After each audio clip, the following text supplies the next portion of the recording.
সীমান্তের ওপার থেকে পতিত ফ্যাসিস্টরা নতুন নতুন ষড়যন্ত্র করে বিশ্ব দরবারে বাংলাদেশকে মৌলবাদী দেশ হিসেবে প্রমাণ করতে উঠে পড়ে লেগেছে। আর তাতে মুখ্য ভূমিকা রাখছে ভারতীয় গণমাধ্যম, কথা বলেছেন বিএনপি মহাসচিব। এছাড়া দলটির নেতারা বলছেন, ষড়যন্ত্র করে দেশের রাজনৈতিক দলগুলোর ঐক্যে কেউ ভাঙন ধরাতে পারবে না।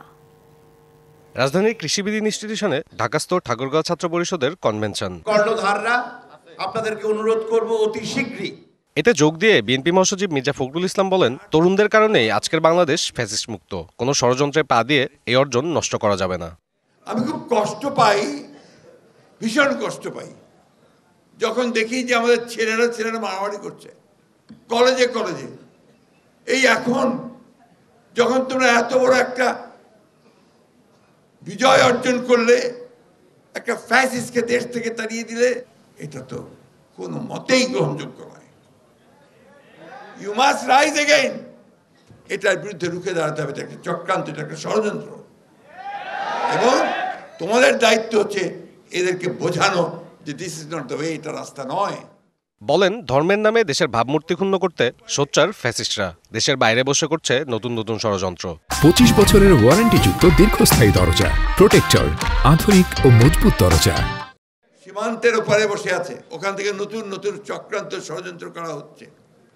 প্রতি মুহূর্তে তারা একটা ঘটনা ঘটিয়ে সেটাকে ফেনাপ করে পৃথিবীতে বিশ্বে দেখাতে চায় যে বাংলাদেশ নাকি মৌলবাদীদের দেশ হয়ে গেছে।